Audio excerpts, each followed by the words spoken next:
band because they don't have any other type of metal band or any type of metal act. Period. I think you know, the fact that they were the first band on their label to be a thrash type band or a metal band would be an excellent idea. So they would give more effort to trying to, you know, work with the band. So did you approach the company or did they come to you? No, Rick Rubin approached us. He's a big fan of ours. Yeah? Yeah, he likes our music a lot. He wanted to sign us. Yeah. So we talk about the new album, Raining Blood, after the next video. We have the title track of your last album here. It's Hell Awaits. Hell Awaits.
Our guests today on the Monsters of Rock show is Jeff Hanneman and Tom Araya of Slayer.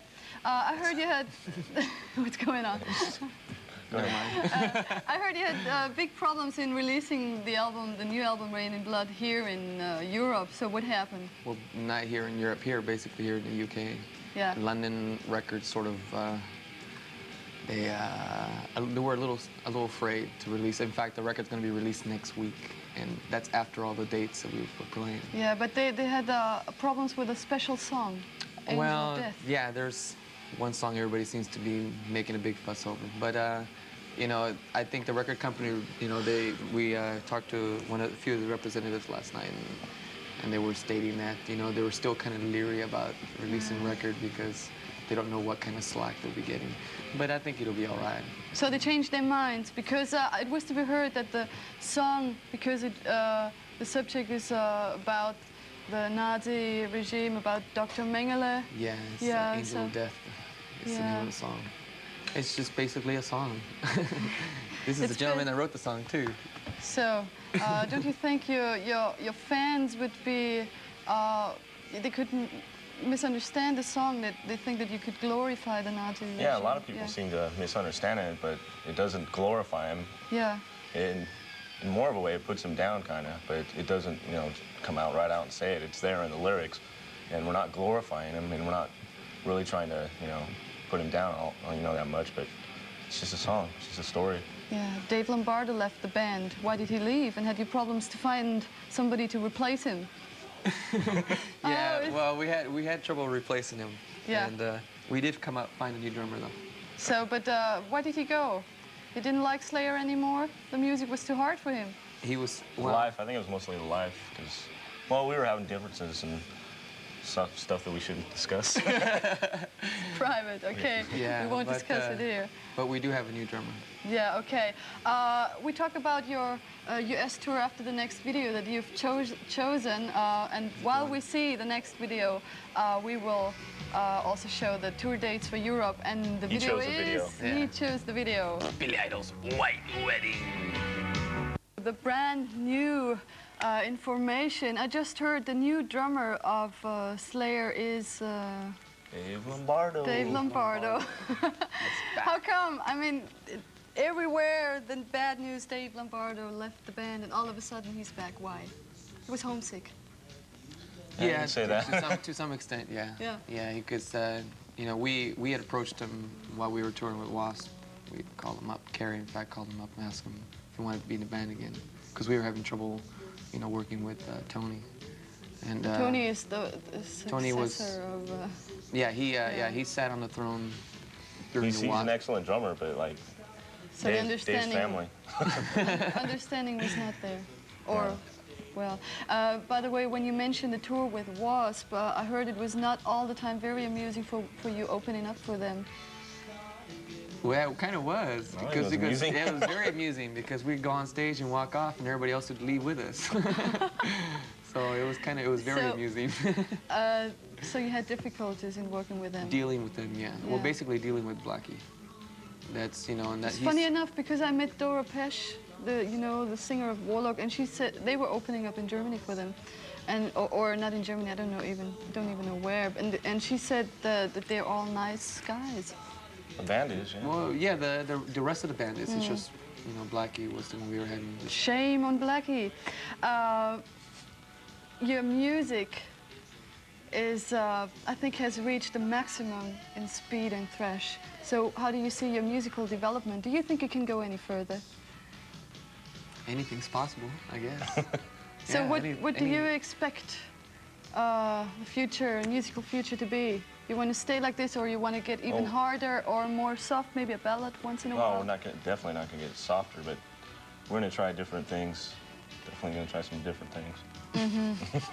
We're going to try some different things. That's very your girlfriend from last night. detailed information. When I looked at your photos,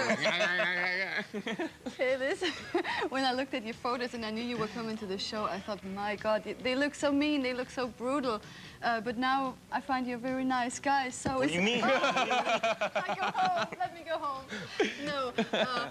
So is that only show, or how mean are you in private life? Should have seen him last night. I was Making friends everywhere. making enemies is more the word. So answer me.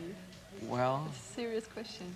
Well, we just got up, so we haven't had time to... yeah, just, you know, we're sort of like, it's, As night falls, we get a little more... yeah, we become more antsy, Oh, so like a start vampire. prancing around. Like, a little more obnoxious. yeah. prowling around. Okay, good. I met you in the daytime. I'll see you back in Germany on my show, Hard and see you in Heavy. So, Germany. but I thank you very much for coming here to the Monsters of Rock show. It was very nice to have you here. And we have Venom as the next video, which is a video request from Ingrid in Rotterdam.